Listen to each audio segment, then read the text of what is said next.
What's up? What's up? What's up, everybody? How you guys doing? Happy Monday to you. This is Jeremiah Davis, the funding coach, coming to you with Monday Fun Day, where I am giving you tips on different funding products, business loans, business credit, as well as do's and don'ts of business funding and business credit. Today's topic is what you need to know about um, credit card stacking and loan stacking.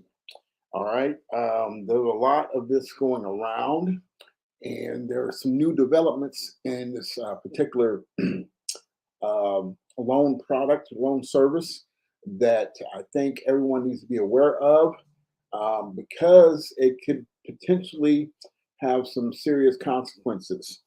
So, um, first of all, what is loan stacking? What is credit card stacking? Um, Credit card stacking is what probably a lot of you have heard of and are interested in. It's where you would apply for multiple credit cards, personal or business, in a relatively short period of time, like within a day or two, and collect approvals based on your credit or your client's credit, um, securing, anywhere from, on an average 10 to 15, maybe 20,000, $25,000 limits on these credit cards. And giving the clients or yourself access to potentially, $100,000 or more in cash credit card usage. Okay. And a lot of times these credit cards are at a 0% introductory rate. That would be, 0% for 12 to 18 months. Okay. And a lot of times this is used to finance a business or finance a startup when you don't have the capital or access to the capital, right? Because you can get these credit cards just based on personal credit and income. Now, if you put them in the business name, right, as long as you have a business file, you can get them, they're PG'd, but they don't report to personal credit unless there is a default on that credit card. Okay, so that's what credit card stacking. Loan stacking is very similar, where you're applying for multiple business or personal loans, business term loans or personal loans. Same concept, that is based off your credit and your income, or your client's credit and income. Okay, and potentially signature loans that you can secure, like I said, 25 to 100, $150,000.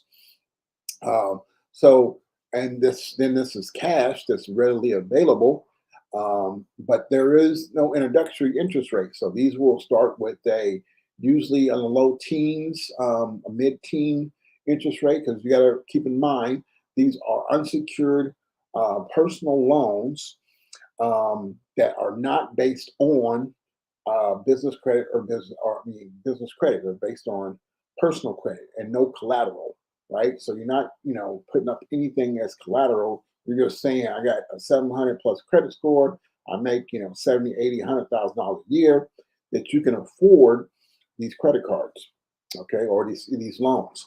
The caveat with the loans are, now you're going to have about 3 to 4, maybe 5 personal loans ranging from 15 to $25,000 in most cases, that there will be monthly payments on, and usually within 30 days, 30 to 60 days.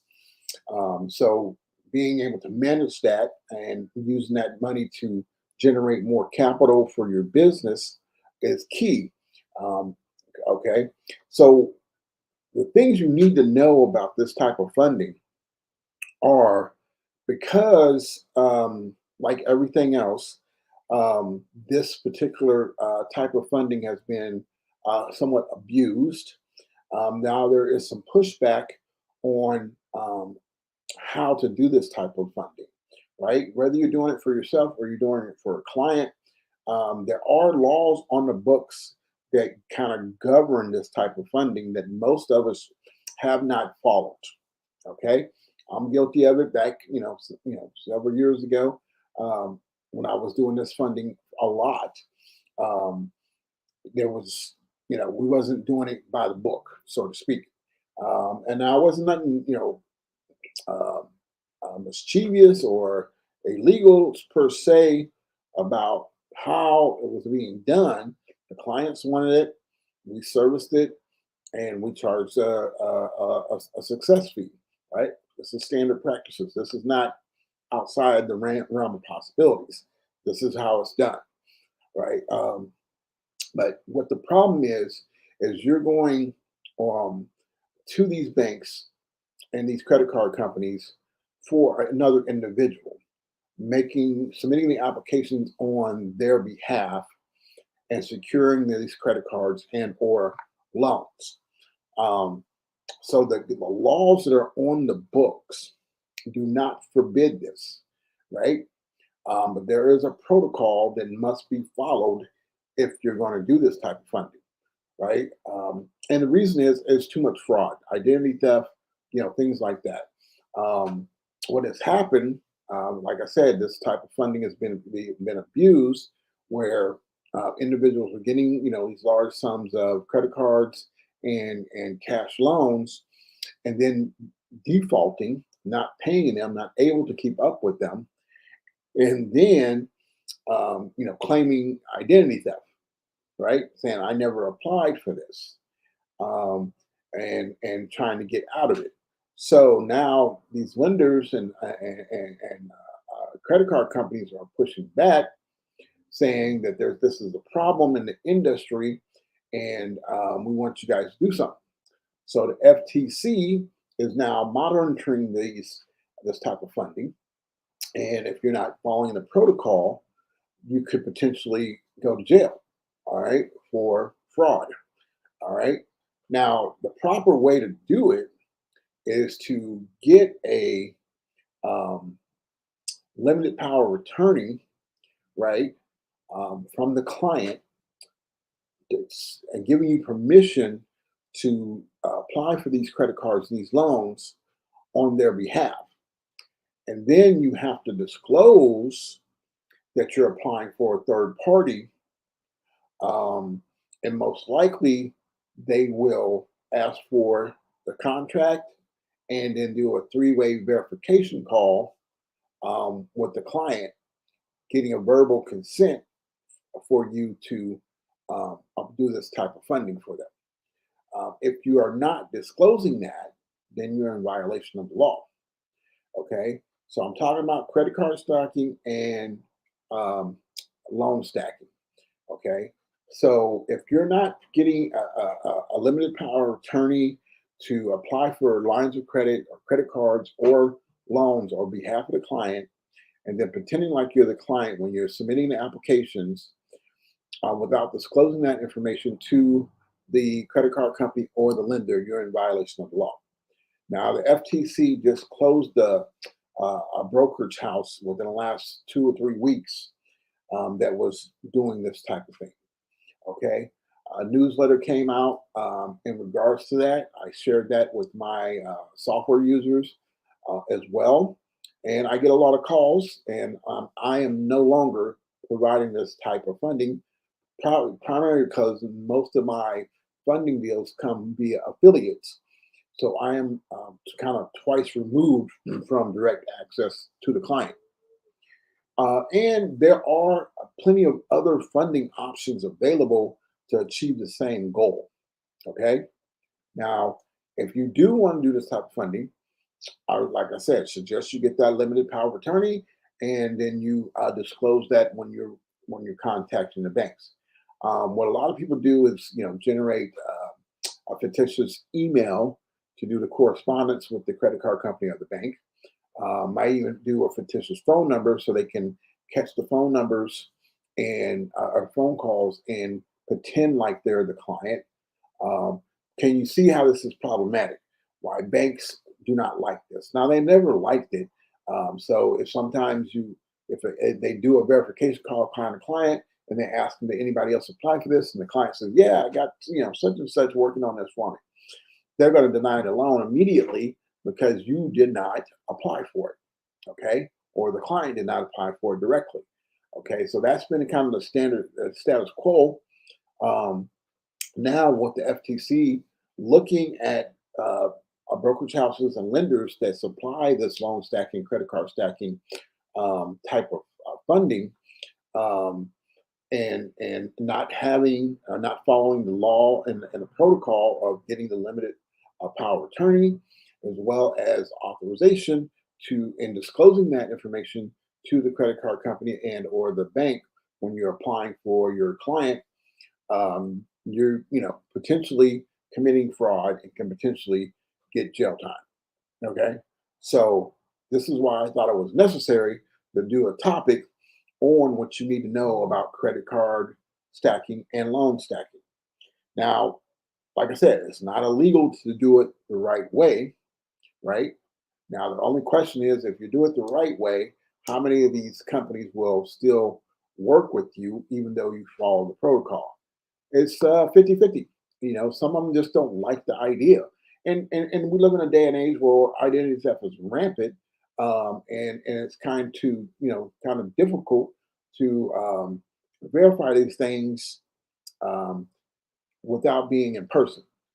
Some of the banks that are doing the cash loans now require that the client come into a local branch, show ID, and to verify they are who they say they are. Okay, so those are the things that just that you need to know if you're looking for loan stacking or credit card stacking, or you're offering loan stacking, credit card stacking. You need to um, be aware of. Okay, you need to know that it is not illegal if you do it the right way. If you don't do it by the book, you are committing fraud, and FTC could, if they get wind of you, will come after you for potential identity theft or fraud if you're doing it on behalf of another person and you're not disclosing that to these credit card companies or banks.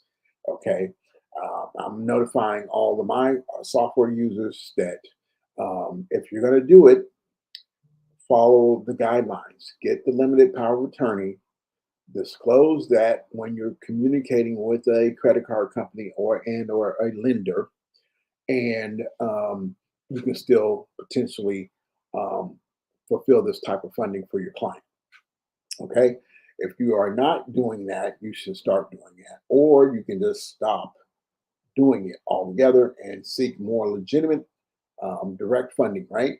So, as a loan broker, I have a Rolodex of banks that I can go to and get a wide range of funding products. I mean, I have probably 20 that are in my system, but I'm aware of 40. And then, there's always nuances and type of funding, right? You get funding deals that come to you, and having the working knowledge of how to get those loans closed or how to circumvent the system legally to get a loan, right? So most commonly, clients come to me and ask for a particular loan type. Then I'm usually telling them sometimes that you don't qualify for that loan, but this loan you do qualify for, and then showing them the path to achieve their objective by going with another loan option. Okay, but that means you have to have a working knowledge of the client situation, their credit, their income, you know, and what's available. Okay, and then having the lender that can supply or furnish that type of funding. So it's very nuanced where no two loan types are never usually the same. I have two loans I'm working on right now, $1 million real estate deal, um, where it's a combination of a business acquisition and a commercial real estate. So the commercial real estate people were not um, thrilled about it because the asking price far exceeded the actual appraised value of the building because it doesn't take into account the revenue of the business. Okay. And then a business acquisition doesn't really take into account the value of the building, just the revenue of the business. All right. And then the client's credit, and then, what kind of experience they have in the industry, what kind do they have the necessary, 20 to 30% down payment to secure $1 million loan. Um, I've been working on this deal for 6 months, trying to find a lender that understood the concept and that the business is viable because it's generating $1 million in revenue as a bar restaurant. Um, that it's a good solid deal, right? Because it's the bar and the restaurant is making $1 million a year. The property value is probably around $700,000, $800,000. So there's enough in this to get the money back that is lent. Okay. Another deal I'm working on is a startup for $25 million that has resources, patents, and things of that nature, that as well as purchase orders, um, that are worth more than what they're asking for. But they need that startup money to secure their facility, get their equipment, hire their employees, things of that nature. Um, but they don't have any revenue because they're a startup. So now it's trying to find the right type of lender, or investment group or investors that will have $25 million and are willing to take a risk on loaning that money to a startup, but it's a solid deal because the patent alone is worth 10 times the amount of money they're asking for, and three purchase orders is more revenue than the money asking for, as well as the other resources that these customers have. But the challenge is finding the right fit for the client. So, and then they're under a time constraint because they have purchase orders that they need to fulfill, but they can't fulfill the purchase orders, and they have a government contract worth 4 times the money they're asking for. So they have several resources to use as collateral for a loan. It's just finding the right fit um, for them. So it's challenging. Why do I go into all that? It's just to explain that not all funding is equal. Funding is not an exact science. It's knowing the situation of the client, as far as their credit and their resources, finding the right lender that meets that criteria, and you might have to shop around and find multiple lenders to do that. Or you might have to find another, smaller solution, a temporary solution, and kind of build upon that. Now, well, we can't get you 25 million today, but I can get you 10. And then we can go from when we get to 10 and we can get to the next stage. I can find somebody else can get another 10 and the 5 and the 15, whatever the case may be. But having the working knowledge of how to do that by going to having, the experience. There's a lot of this is on the job training um, to do the funding that I do. And then having the lenders lined up and accessible to run these type of deals by them and say, hey, this is what I got. Is this something you're interested in? Does it fit in your wheelhouse? Things like that, right? So, the low hanging fruit is you got your revenue base, your working capital, your equipment, your real estate, commercial real estate, investment property real estate. Those things are relatively easy and cookie cutter to a certain extent. It's these other bigger deals that have these nuances, being able to navigate them. All right. But going back to the topic of loan stacking, credit card stacking, and to kind of summarize what I've said, if you didn't catch it all, go back and replay the video, like, share, follow. Um, if you are doing credit card stacking and loan stacking, you need to be getting a limited power attorney to apply for this type of funding for you on behalf of your client. And you need to disclose that to the credit card company and or the lender when you're applying. And they will have their own protocol to verify that type of funding, or verify that they want to fulfill that type of funding for this particular client. If you are not doing that, you run risk of FTC finding out, finding you, taking you to court, suing you, and maybe possibly even sending you to jail. Okay. So um, uh, I'm currently no longer offering credit card or loan stacking. I will provide you with information on how to do it the right way, the legal way, and and then you can find the resources that you're um, trying to accomplish by going with that information. And it's up to you at the end of the day what you want to do. Okay, I'm just letting you know right now, Business Funding Now is no longer doing loan stacking or credit card stacking. And, you know, if you are affiliated with Business Funding Now, I would recommend that you look at some peer-to-peer funding. Peer-to-peer funding is personal loans that can be used for any purpose based on credit and income. Banks like SoFi, things like that, can still loan up to $100,000 based on credit and income with no collateral and reasonable interest rates if the client qualifies. And then you can still accomplish what you need to do for the client without violating the law and potentially um, any backlash coming against you. Okay. So be careful with the loan stacking and credit card stacking. And if you're looking at other providers of that, you might want to ask them what their procedures are so you can keep yourself relatively safe and your client. Also, let your clients know that, you know, that yeah, with the credit cards, you're going to have, you know, 0% interest for 12 to 18 months. But and after that, the interest rate is going to be, in the high teens or in the 20s. Um, excuse me, whatever they get approved for. And if the loan stacking, they might have 3, 4, 5 different loans with monthly payments that they have to keep up with. And if they default on those, then it's going to really affect their credit. But also, it's the banks are not going to let it go.